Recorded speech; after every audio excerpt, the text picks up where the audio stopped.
లో మనం చదువుకున్న వాక్య భాగము, కన్నీళ్లు విడిచుచు విత్తువారు సంతోష గానముతో పంట కోసెదరు.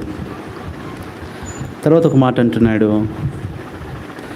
రాత్రి ఏడుపు వచ్చినను ఉదయమున సంతోషము కలుగును. అందుకనే ఒక గొప్ప భక్తుడు, మిషనరీ, కన్నీటి ప్రార్థనాపరుడైన జాన్ హైడ్ అనే ప్రార్థనా మిషనరీ ఒక మాట చెప్పాడు. ఆయన ఒక పుస్తకం రాస్తాడు.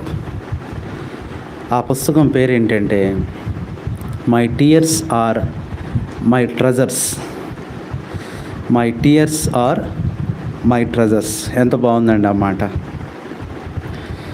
చాలామంది అడిగారంట, జాన్ హైడ్ ఆయన కూడా చాలా గొప్ప చదువుకున్న వ్యక్తి, చాలా ఉన్నతమైన చదువునున్నాడు.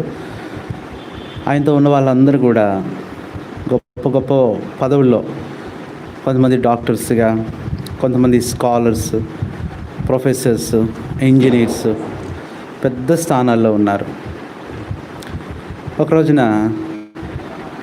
ఒక చోట అందరు కలుసుకున్నప్పుడు అడుగుతున్నారంట, నువ్వేం సంపాదించావు, నువ్వే ఎలా ఉన్నావు, నువ్వేం ఉద్యోగం చేస్తున్నావు, ఎంతవరకు సంపాదించావు.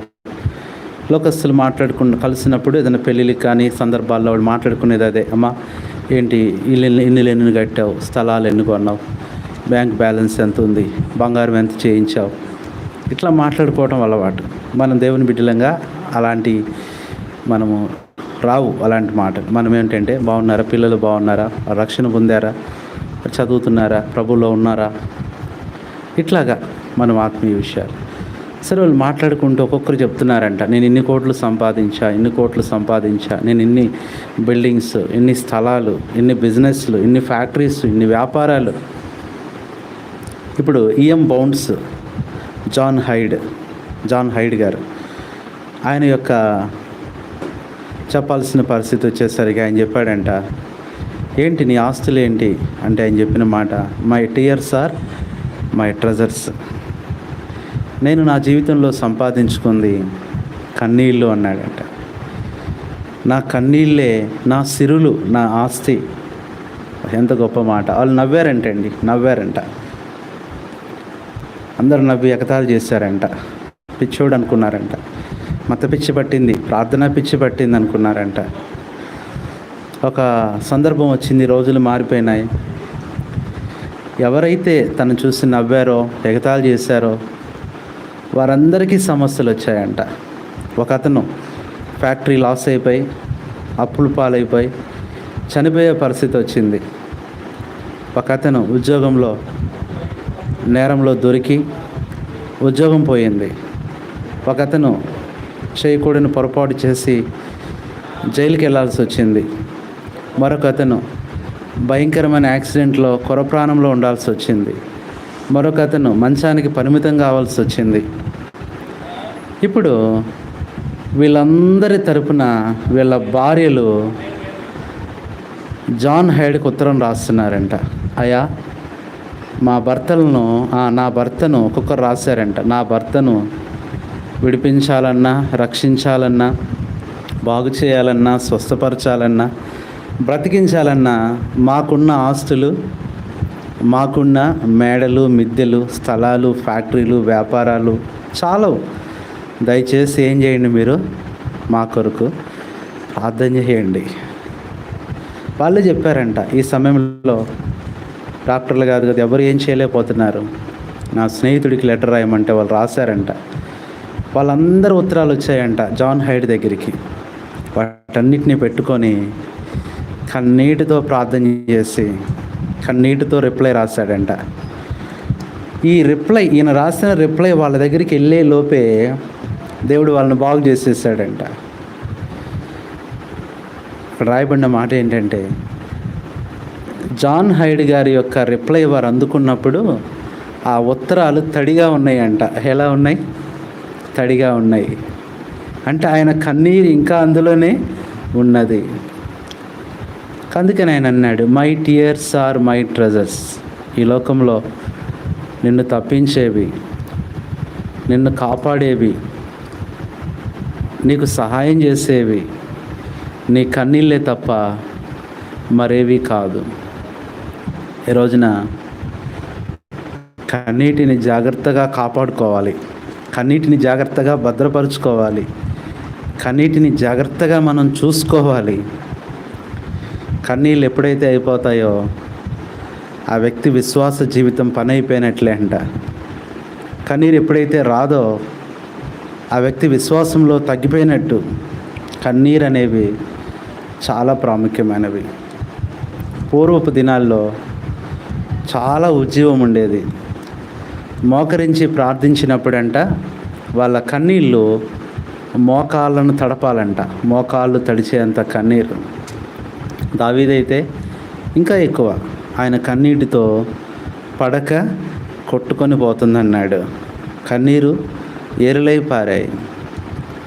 కాబట్టి ఇది అవర్ టీయర్స్ అవర్ ట్రెజర్స్, మన కన్నీళ్ళే మనకు సిరులు.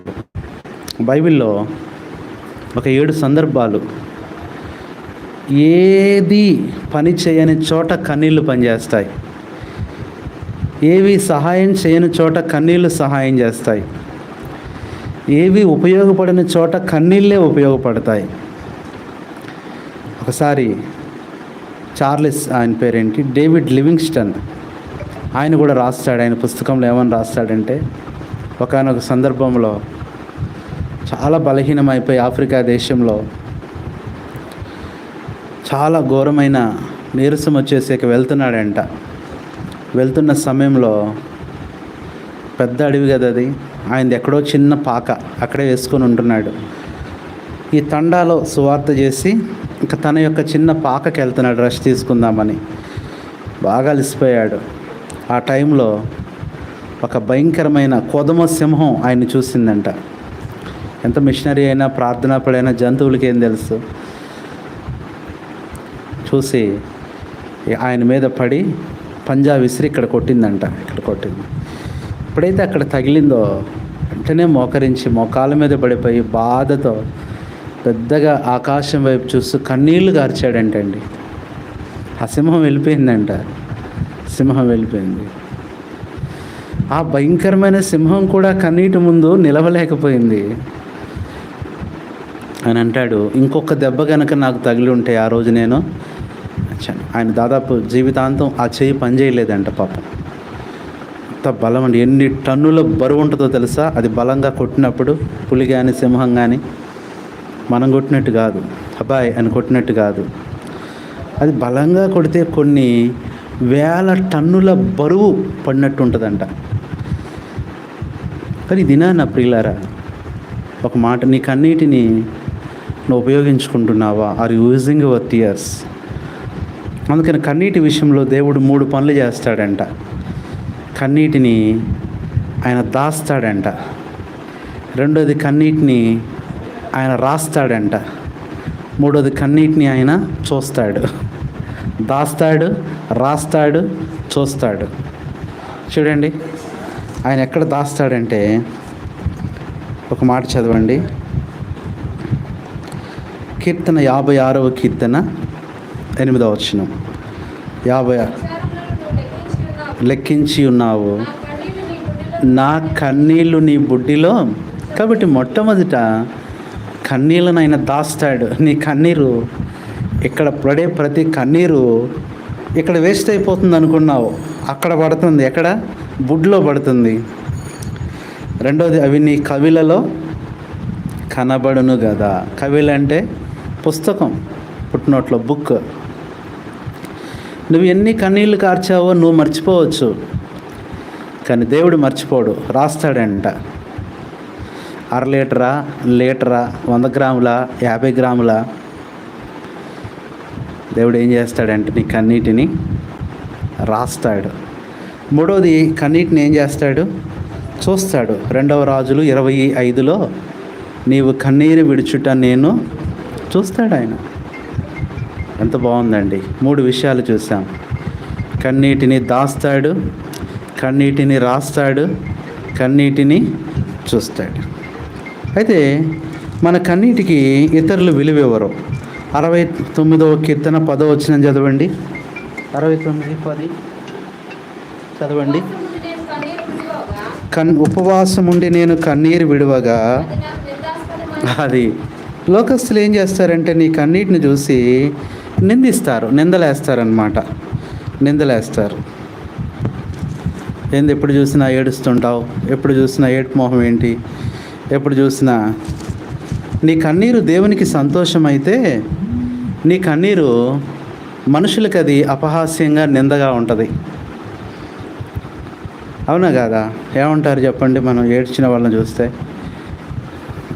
ఒకసారి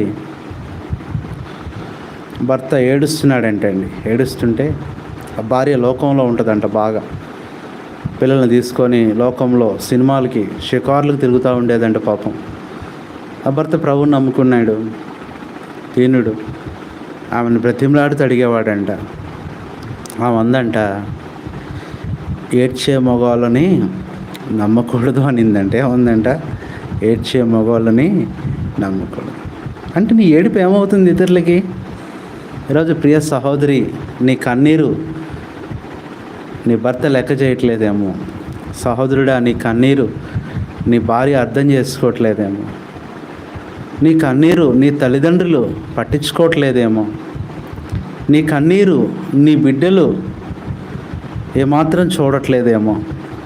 అయితే ఇంకా చెప్పాలంటే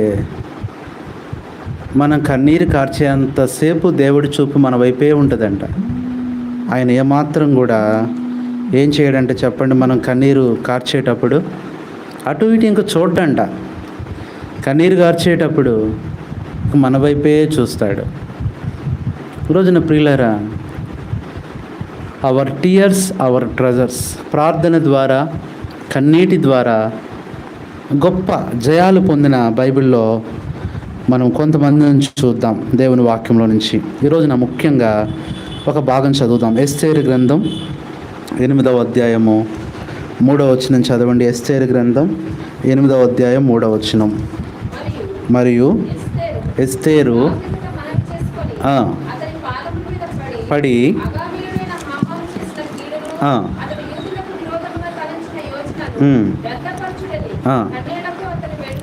ఈరోజున ఇక్కడ ఎస్తేరు ప్రార్థనా జీవితం, ఎస్తేరు యొక్క రాణి జీవితంలో కూడా అంత గొప్ప స్థానంలో ఉండి ఏం చేస్తుంది?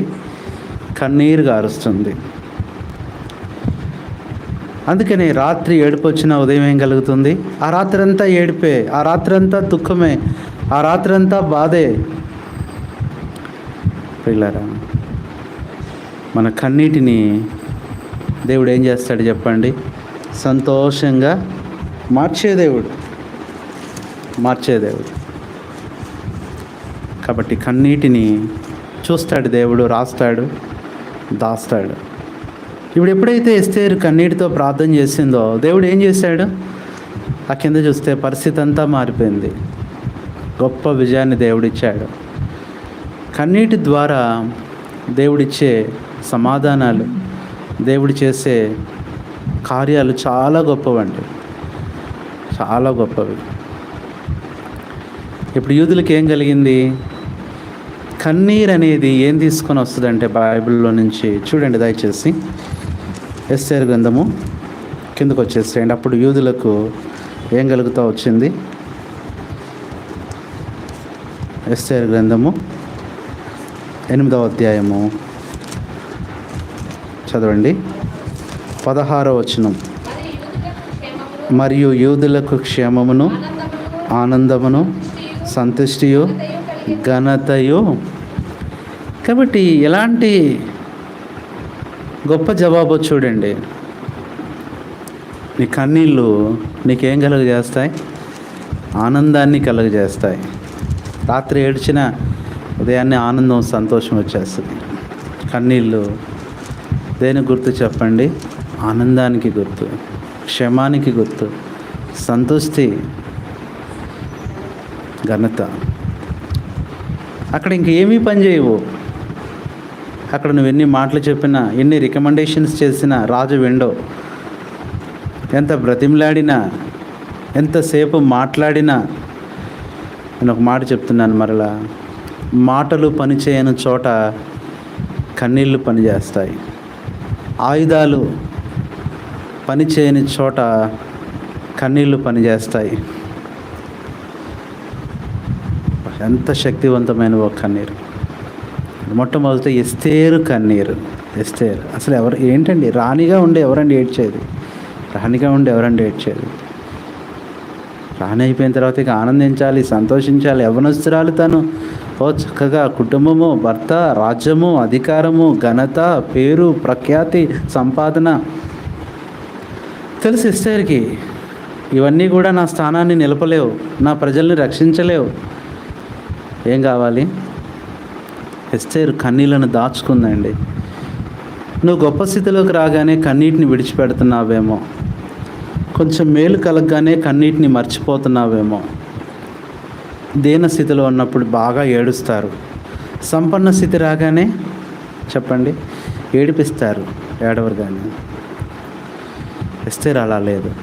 ఎస్తేరు కన్నీళ్ళు క్షేమాన్ని తీసుకొచ్చాయండి.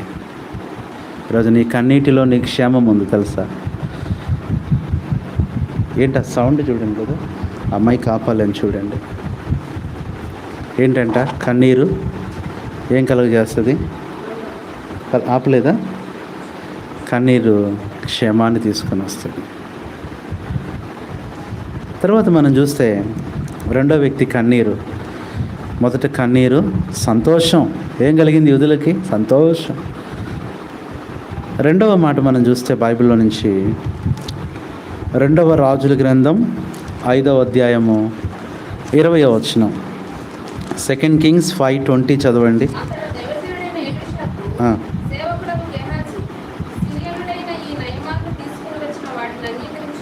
క్షమించండి, 25. 2వ రాజుల గ్రంథం 20వ అధ్యాయం 5వ వచనం. అతనితో ఇట్లనుము,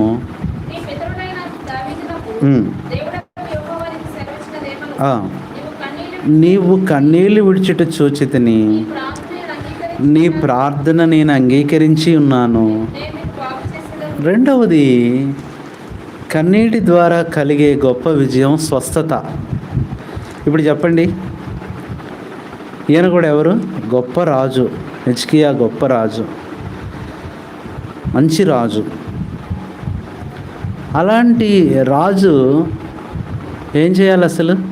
యెషయా వచ్చి నువ్వు చనిపోతావు, బ్రతకు, ఇల్లు చక్కబెట్టుకోవాలి. కానీ ఏం చేస్తారు? మనమైతే ఏం చేస్తాం? యెషయాని బంధించి, ప్రభువా నేను చచ్చిపోతే ఆయన కూడా చంపుతాను. అధికారాన్ని ఉపయోగిస్తారు, గర్వాన్ని ఉపయోగిస్తారు, తెలివిని ఉపయోగిస్తారు. కానీ హిజ్కియా ఏం ఉపయోగించాడు? గుర్తుపెట్టుకో, నీకు గొప్ప డిగ్రీలు ఉన్నాయి కదా నీ కన్నీరు మర్చిపో మాకు. నీకు పెద్ద ఉద్యోగం వచ్చిందని కన్నీటిని విడిచిపెట్ట మాకు. నువ్వు గొప్ప స్థితిలో ఉన్నావని, దేవుడు నీకు మేలు చేశాడని కన్నీరు కారవటం మాను మాకు. హన్నా సమూయేలును ఇచ్చే వరకు కన్నీరు గార్చింది, తర్వాత సంతోషించింది. అంతేనా అంటే మళ్ళీ తన బిడ్డల కోసం ఏం చేస్తూ వచ్చింది? కన్నీరు గారుస్తూనే వచ్చింది. అందుకనే సాధు సుందర్ సింగ్ గారు అంత గొప్పవాడవటానికి కారణం తన తల్లి రహస్య ప్రార్థన అంట. ఆయన చెప్పిన మాట ఏంటంటే, నా చిన్నప్పుడు మా అమ్మ నీళ్ళతో కాదు కన్నీళ్ళతో స్నానం చేయించింది నాకు అన్నాడంట. కన్నీళ్ళతో ఆమె కన్నీరు గారుస్తూ, ప్రభువా అన్యులం, ప్రభువా బయటికి చెప్పలేను, ప్రభువా యేసు ప్రభుని నమ్ముకున్నాడంటే చంపేస్తారు. ఈ బిడ్డకి ఎట్లా చెప్పాలి? కన్నీటితో ఆ ఒళ్ళో పెట్టుకొని కన్నీరు గారుస్తుంటే ఆ కన్నీటితో స్నానం చేసేవాడంట బాబు. ఏమయ్యాడు? గొప్ప సేవకుడు అయ్యాడు సాధు సుందర్ సింగ్ గారు. కాబట్టి రెండవది, కన్నీటిలో వచ్చే రెండవ గొప్ప సిరి విజయం ఏంటంటే ద సెకండ్ ట్రెజర్, స్వస్థత, హీలింగ్. దేవుడు స్వస్థపరిచాడు. ఒక ఆయన ఇట్లా అన్నాడు, దేవుడు ఎన్ని సంవత్సరాలు ఆయుష్ ఇచ్చాడు? 15 సంవత్సరాలు. ఎందుకు 15 ఇచ్చాడు? సుమారుగా 15 నిమిషాలు ఏడ్చుంటాడు. దేవుడు చూశాడు. అదే ఇంకా 20 నిమిషాలు ఏడ్చుంటే ఈరోజు నీ కన్నీరు ఎంత కార్చినా అది వ్యర్థం కాదు, గుర్తుపెట్టుకో. రెండవది, కన్నీరు కార్చిన హెచ్కేయ. మొట్టమొదట కన్నీరు కార్చిన ఎస్తేరు, రెండవది కన్నీరు కార్చిన. గుర్తుపెట్టుకోండి సహోదరి, విశ్వాసి యొక్క విజయం నవ్వటంలో లేదు, ఏడవటంలో ఉంది. ప్రెస్బిటేరియన్ అనే ఒక సంఘం ఉంది, మెయిన్ లైన్ చర్చెస్ మనకు తక్కువ, ఎక్కువ నార్త్ అటు వెస్ట్రన్ కంట్రీస్లో ఉంటాయి. ప్రెస్బిటేరియన్ వాళ్ళ ఒక మందిరానికి ఒక సేవకుడు కావాలంట, పాస్టర్ కావాలి. వచ్చినప్పుడల్లా ఇంటర్వ్యూ చేస్తున్నప్పుడు అడిగారంట, బాబు అయ్యా నువ్వు ప్రజల్ని ఏం చేయగలవు అన్న? వాళ్ళని ధైర్యపరచగలను, వాళ్ళు 3 గంటలైనా వారి వాక్యం వినేటట్లు చేయగలను, వాళ్ళని బోరు కొట్టకుండా నవ్వించగలను, సంతోషం, వెరీ గుడ్, అన్నీ బాగున్నాయి. లాస్ట్లో వాళ్ళు అడిగారంట, వాళ్ళని ఏడిపించగలవా? ఎవరి వల్ల కాలేదంటండి. నవ్వించడం చాలా సులువు, ప్రజలను ఏం చేయాలి? ఒక దైవ సేవకుడు ఏడుపులోనికి తీసుకురావాలి, కన్నీటిలోకి తీసుకురావాలి, భారంలోకి తీసుకురావాలి, బాధలోకి తీసుకురావాలి, పశ్చాత్తాపంలోకి తీసుకురావాలి.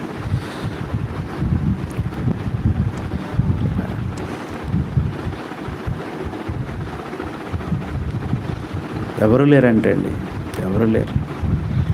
కారణం, నీకు కన్నీరు రాకుండా నువ్వు ఇతరులకు కన్నీళ్ళు తెప్పించలేవు.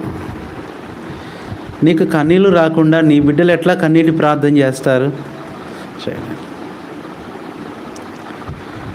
మూడవది చూస్తే, కన్నీటి ప్రార్థన ద్వారా గొప్ప జవాబు పొందిన కొంతమందిని మనం చూస్తున్నాము.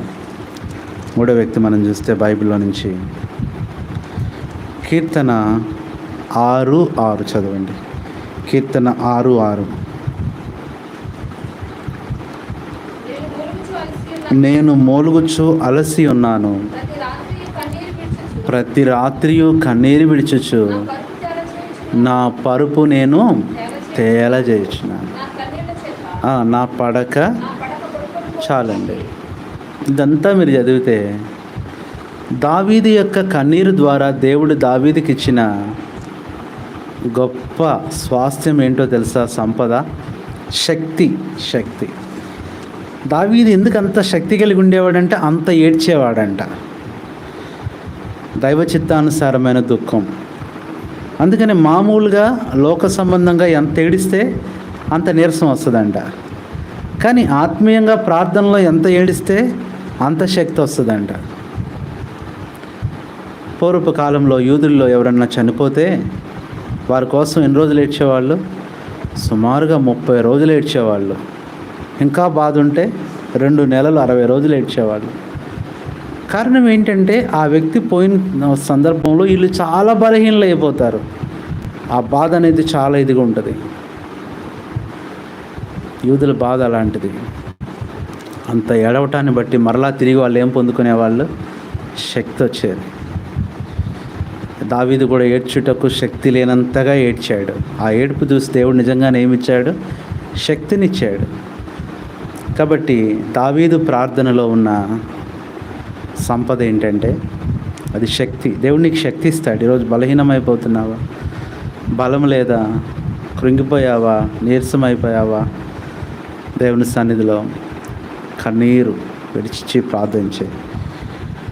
మూడవ వ్యక్తి. నాలుగో వ్యక్తి మనం చూస్తే బైబిల్లో నుంచి చూడండి దయచేసి. ఇర్మియా గ్రంథం 14వ అధ్యాయం 17వ వచనం. ఇర్మియా 14:17.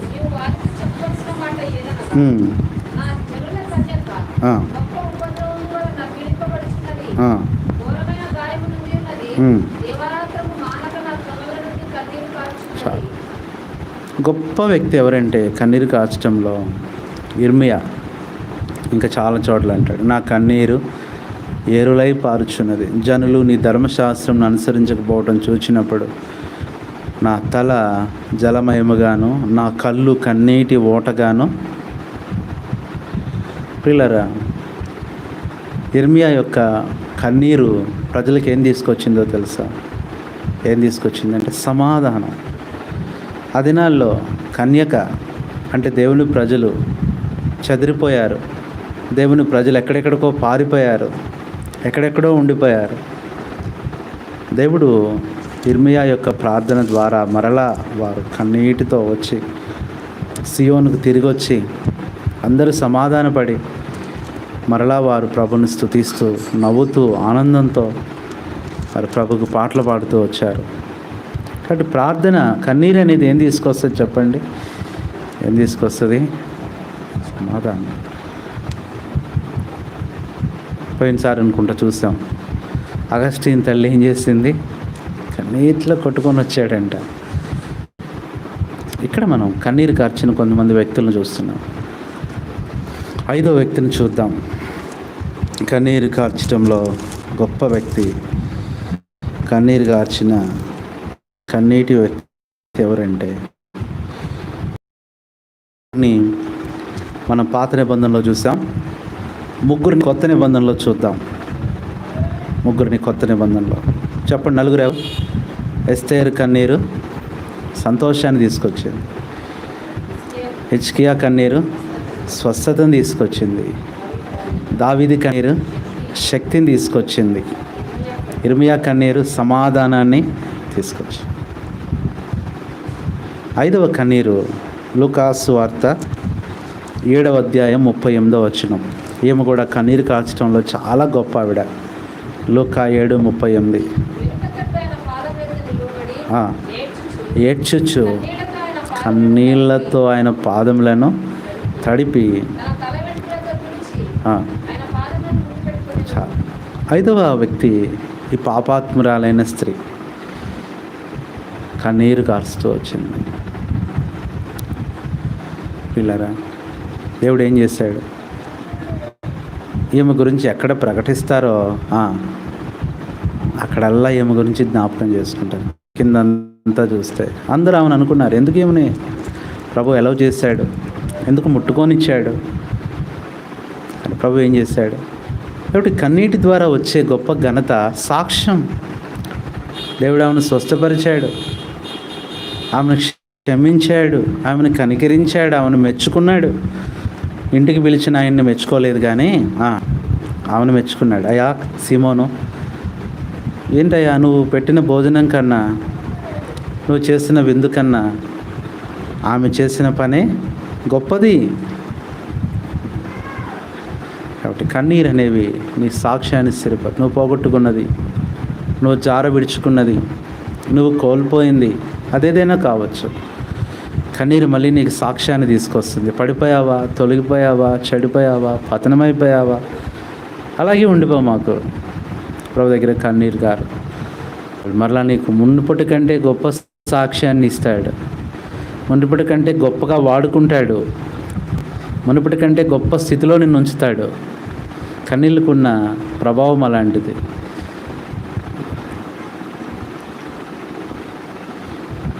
అక్కడ అంతవరకే రాయబడి ఉంది కానీ తర్వాత ఏం జరిగిందో తెలుసా?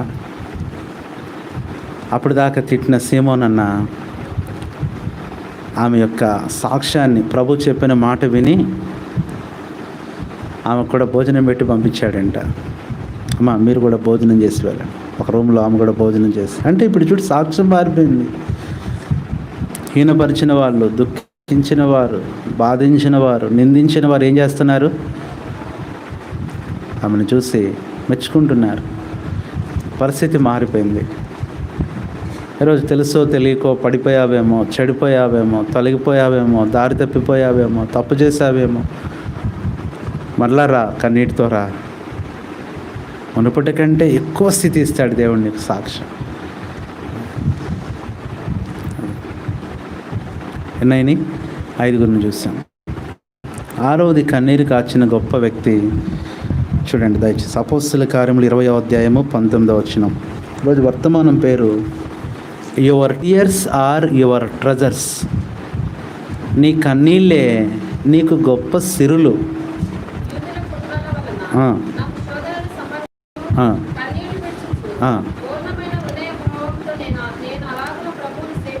చాలండి, తెలియదు. 6వ వ్యక్తి అపోస్తలుడైన పౌలు.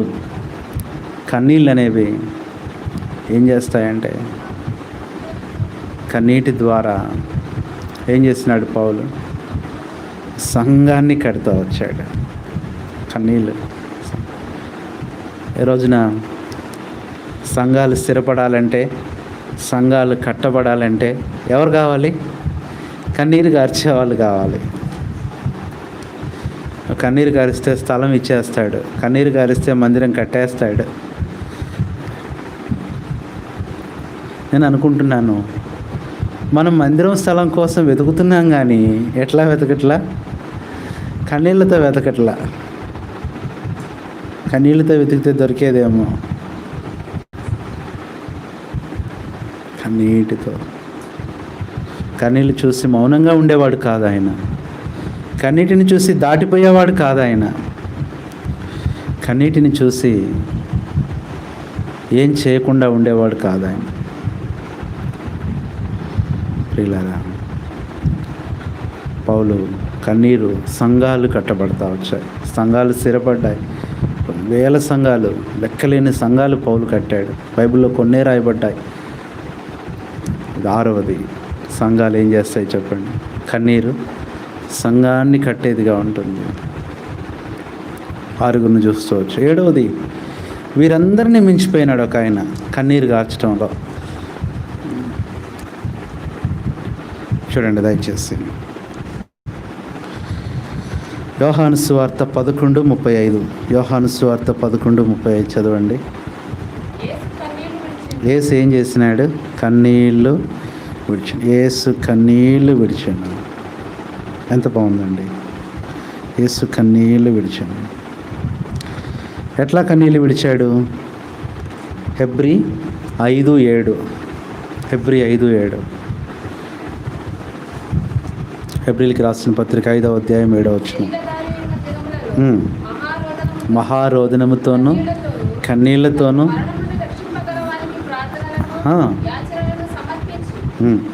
ఇక్కడ అబ్బా ఎట్లా ఏడ్చాడంటే, ఎలా కన్నీరు కార్చాడు? రోదనముతో, దుఃఖముతో.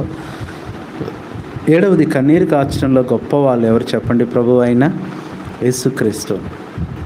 ఆయన కన్నీరు ఏం కలుగుతూ వచ్చింది? ఆయన కన్నీటి ద్వారా. బా ఎంత అద్భుతం అంటే, నశించిపోయిన ప్రజలు, తప్పిపోయిన ప్రజలు, నరకానికి వెళ్ళిపోతున్న ప్రజలు సమకూర్చబడుతూ వచ్చారు. ఎస్ ప్రభులు, మనందరం ఏమయ్యాని చెప్పండి? సమకూర్చబడ్డాం. కన్నీరు అనేవి కోల్పోయినవన్నీ ఒక దగ్గరకు తీసుకొస్తుంది అంటండి, తీసుకొస్తుంది. అందుకనే ఒక హాస్టల్ ఉంది. హాస్టల్ పక్కనే ఒక కాలువ ఉంది. కొన్నిసార్లు పిల్లలు ఏం చేస్తారంటే, పొరపాటున వాళ్ళ యొక్క గ్లాసులు, వాళ్ళ యొక్క బకెట్లు, పెన్నులు ఏవో కొన్నిసార్లు పడిపోయాయి కాలువలో. ఆ కాలువలో తీసుకోవడం చాలా కష్టం. పొరపాటున పడిపోయాయి. కొన్నిసార్లు బట్టలు, మరేదో పాపం బట్టలు ఉతుక్కొని ఆరేసి ఉంటే గాలికి హాస్టల్ పక్కనే కాలువ ప్రవహిస్తూ ఉండేది, చిన్న కాలువ. ఆ కాలువలో పడిపోయాయి. మరి కాలువలో దిగటానికి కుదరదు. అయితే ఏదైతే పోయిందో మరుసటి రోజు అన్నీ వచ్చాయంట వాళ్ళ దగ్గరికి. కారణం, ఆ కొంచెం హాస్టల్కి అవతల దూరంలో ఆ కాలువకి ఒక లాకులు ఉన్నాయంట. లాక్స్ అంటారు, లాకులు. ఇప్పుడు కొట్టుకొని వచ్చినాయన్నీ ఎక్కడ దొరుకుతున్నాయి? అక్కడ ఒక ఆయన ఉంటాడు, కనిపెట్టుకునే ఆయన. ఏమేమి పోయినాయో మొత్తం తీసి దిగి అవన్నీ తెచ్చి ఇచ్చేసేవాడంట ఉదయాన్నే. థ్యాంక్ యూ అంకుల్ అంటే, నువ్వు కోల్పోయింది ఏది కూడా పోగొట్టుకో, మళ్ళీ నీ దగ్గరికి వస్తుంది. ప్రార్థన, కన్నీళ్ళు అనే కాలువ కూడా అంతే. ప్రియులారా, ఈ రోజున దేని గురించి దుఃఖపడుతున్నావు? దేని గురించి బాధపడుతున్నావు? దేని గురించి కన్నీరు గారుస్తున్నావు? సాయంకాలం ఏడుపుతో కన్నీటితో ఉన్నావా? ఉదయం నీకేం కలుగుతుంది? సంతోషం కలుగుతుంది. నీ అపజయాలు కన్నీటి ద్వారా విజయాలు అవుతాయి. నీ సమస్యలు కన్నీటి ద్వారా గొప్ప విజయాలు అవుతాయి. నీ బాధలు కన్నీటి ద్వారా గొప్ప సంతోషం అవుతుంది. అందుకని ఏమన్నాడు? నా కన్నీటిని నీవు నాట్యముగా మార్చి ఉన్నావు. కాబట్టి సాయంకాల సమయంలో క్లుప్తంగా మనం చదువుకున్న కొన్ని మాటలు. కన్నీళ్లు విడుచుచు విత్తుచు పోవాడు సంతోష గానముతో. కాబట్టి ఈ రోజున అమ్మ, దేని గురించి ఏడుస్తున్నావు? బాధపడమాక, నీ కన్నీటిని ఆపమాకు. ఏమన్నాడు? నదీ ప్రవాహం వలె నీ కన్నీటిని పారనిమ్ము. వేకువనే లేచి ఏం చేయమన్నాడు? నీ పసిపిల్లల ప్రాణము కొరకు కన్నీరు కార్చురే మొదటి జామున. అందుకని ఆ రోజుల్లో సమస్యలు వచ్చినప్పుడు ఎవరిని పిలిచేవాళ్ళంట? అంగలార్చి వారిని పిలవనంపుడి, గొల్లు చేయి వారిని తీసుకొని రండి, రోదన చేయి వారిని.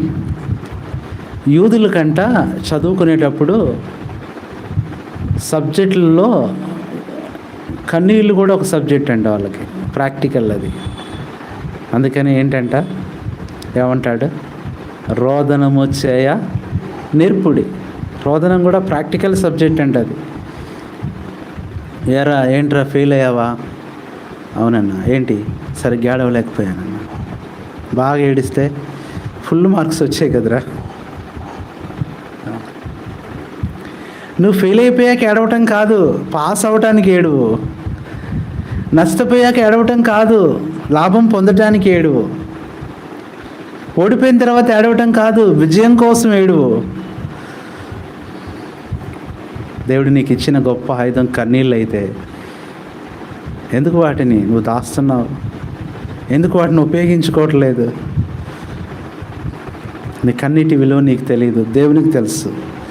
నీ కన్నీటిలో ఉన్న శక్తి నీకు తెలియదు, ప్రభువుకు తెలుసు.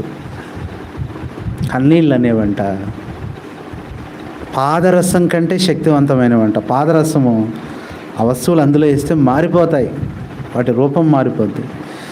కన్నీళ్ళు కూడా నీ సమస్యల మీద పోస్తే వాటి రూపం మారిపోద్ది అంట, రూపం మారిపోద్ది. నీ బిడ్డల మాట వింటలేదా? కన్నీళ్ళు గారు, నీ కన్నీటి చుక్క ఒకటి వాడి మీద పడిందంటే వాడు మారాల్సిందే. తిప్పితే మారరు, కోప్పడితే మారరు, కొడితే మారరు. కన్నీరు గారిస్తే ఏం చేస్తారు వాళ్ళు?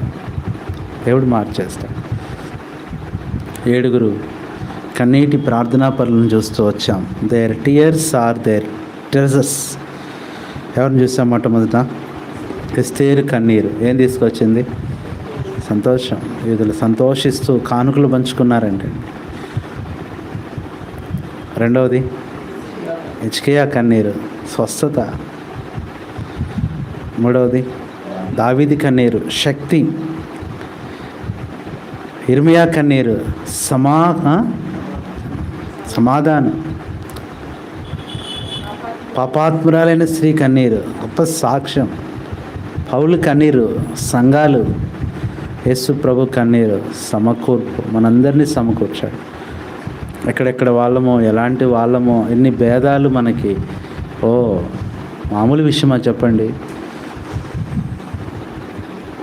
ఒకరంటే ఒకరు పడదు, ఒకరంటే ఒకరు జాతి వేరు, ఒకరి మతం వేరు, ఒకరి కులం వేరు, ఒక వర్గం వేరు, ఒకరి భాష వేరు, ఒకరి ఆచారం వేరు, ఒకరి అలవాటు వేరు.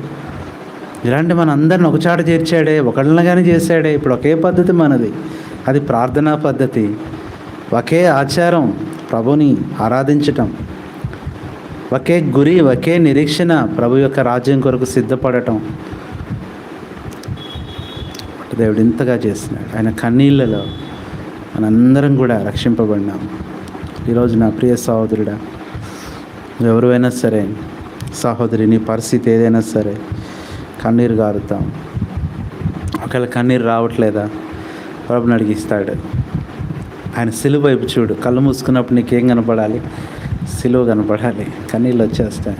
ఆయన బాధ, ఆయన వేదన, ఆయన దుఃఖం. కన్నీటితో నీ కన్నీటి బొట్టు ఒక్కటైనా చాలు. అది ఎంత విలువైందో తెలుసా? నువ్వు బోర్న ఏడ్చి నా చాలాసేపు ఏడవటం కాదు, ఒక కన్నీటి బొట్టు చాలు. నీ హృదయంలో ఉన్న వేదన, బాధను అర్థం చేసుకోగలడు దేవుడు. ఈరోజు మనం కూడా ప్రార్థన చేద్దాం. ఈ సమయంలో ఏం కోల్పోయావు, ఏం పోగొట్టుకున్నావు, దేనికోసం ఎదురు చూస్తున్నావు? ఏం పర్వాలా, అయిపోయింది, ఏదో అయిపోయింది, ఇంక మించిపోయింది ఏం లేదు. There is time, there is opportunity, there is chance. దేవుడు నీకు అవకాశం ఉంది. కన్నీటితో గుర్తుపెట్టుకో, అది ఒక్క బొట్టైనా దేవుని దృష్టిలో చాలా శక్తివంతమైంది. మనకు తెలియదు ఒక్క చుక్క అది ఎంత బలమైందో. అందుకనే ధనవంతుడు కూడా ఎన్ని అడిగాడు నీళ్ళు? 1 లీటర్ అడిగాడా? చెప్పండి. ఒక గ్లాస్ అడిగాడా? చెంబు అడిగాడా? క్యాన్ అంత అడిగాడా? చెప్పండి. లాజరు యొక్క వేలు కొనంటే ఎంత చెప్పండి, ఎంత వస్తుంది నీళ్ళు? ఒక చుక్కే. ఒక సంగతి ఏంటంటే, నరకంలో అసలు ఉండేది ఏంటి? ఏడుపు పలుకు. అక్కడ ఏడ్చి ప్రయోజనం లేదు. చదవండి అన్నమాట. ఏముంటుందంట నరకంలో? చదవండి. చాలామంది ఎక్కడ ఏడవకుండా ఎక్కడ ఏడుస్తారంటే ఆ నరకంలో ఏడుస్తూ ఉంటారు. అక్కడ ఏడవచ్చులే అని చెప్పాను. మత్తయి సువార్త 13:42 చదవండి. మాథ్యూ 13:42.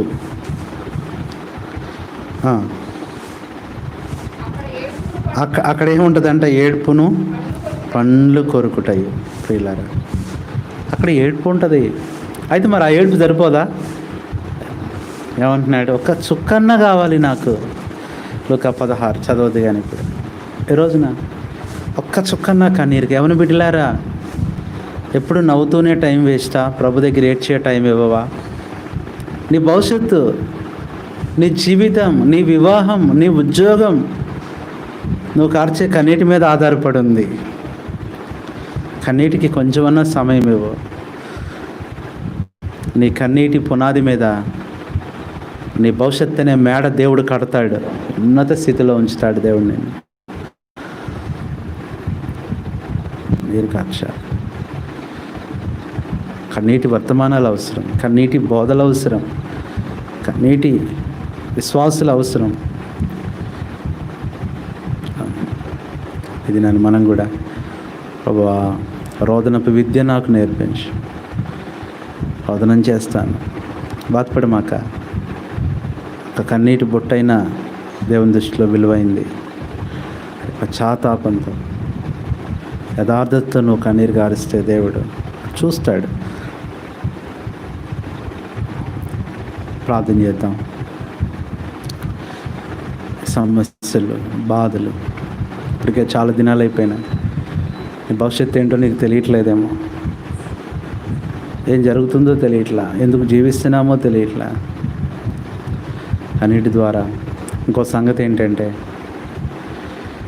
నీళ్ళల్లో మనం చూస్తే మన నీడ, మన రూపం కనపడుతుందంట. కన్నీటిలో చూస్తే మన భవిష్యత్తు నీడ కనపడిద్దంట. భవిష్యత్తులో ఎలా ఉంటామో అలా ఉంటాము. ఈరోజు పిల్లల నుంచి కూడా ఏం నేర్పించాలి వాళ్ళకి? పిల్లలకి అంటే ఏడుస్తారు, ఆ ఏడుపు కాదు, దేవుని దగ్గర ఏడవటం నేర్పించాలి. ఏడ్చాడంటే ఎట్లా ఏడ్చాడంట? అన్నదమ్ములు 2 ఉన్నారు. ఒక ఆయనేమో కన్నీటితో దేవుణ్ణి వేడుకున్నాడంట. మగసిరి గలవాడై పోరాడి కన్నీటితో దూత దగ్గర ఏం చేశాడు? విజయం. వాళ్ళ అన్న ఉన్నాడు, కన్నీటితో వెతికినా ఏం దొరకలేదంట. కరుణించవాళ్ళ ఎవరైనా? ఏసావు. యాకోబు కన్నీరు దేవుడు చూసినాడు. ఏసావు ఎప్పుడు ఏడ్చాడు? అంతా అయిపోయాక. కొంతమంది ఏడుస్తారు కానీ ఆలస్యం అయిపోద్ది. ఏడ్చి జవాబు పొందిన వాళ్ళు లేరా బైబిల్లో? ఉన్నారు. కయ్యను ఏడ్చాడు, అప్పటికి టైం లేదు, ఇంకా ఏడ్చినా ఏడుపుకి అవకాశం, కన్నీళ్ళు లేవు. అంటే ఎక్స్పైరింగ్ టీయర్స్ ఇవి, ఎక్స్పైర్ అయిపోయినాయి. 7 చెప్తాను నేను, ఊరికి గుర్తుపెట్టుకోండి. కయ్యను ఏడుపు పనిచేయాలా? రెండవది ఏసేవు ఏడవలేదా? ఏడ్చాడు. కన్నీటితో వెతికినను అంగీకరించబడలా. మూడవది ఆకాను ఏడవలేదా? ఎంత ఏడ్చాడయా, తప్పైపోయింది, కుదరదు ఇంకా. 4వది సౌలు ఏడవలేదా? ఏడుస్తే ఎంత ప్రార్థన చేశాడు, దేవుడు విన్నాడా, ఆలకించాడా? ఐదవది గెహజీ ఏడవలేదా? ఏంటయ్యా నా పరిస్థితి, ఏంటి రోగం? అవకాశం దొరికిందా? దొరకలేదు. ఆరవది చెప్పండి, హామాన్ ఏడవలేదా? హామాన్ ఏడ్చాడు, అవకాశం ఉందా? ఏడవది ఇస్కరియోతు యోధ ఏడవలేదా? ఏడుస్తూ అయ్యో బాధపడుతూ నాకు ఇవన్నీ వద్దు, ఈ వెండి నాణేలు కూడా వద్దా? కనికరించబడ్డారా వాళ్ళు? నువ్వు అంతా అయిపోయిన తర్వాత ఏడవమాక. ముఖ్యంగా యవనస్తులు ఏడ్చేవాళ్ళు కావాలంటే ఏడ్చేవాళ్ళు.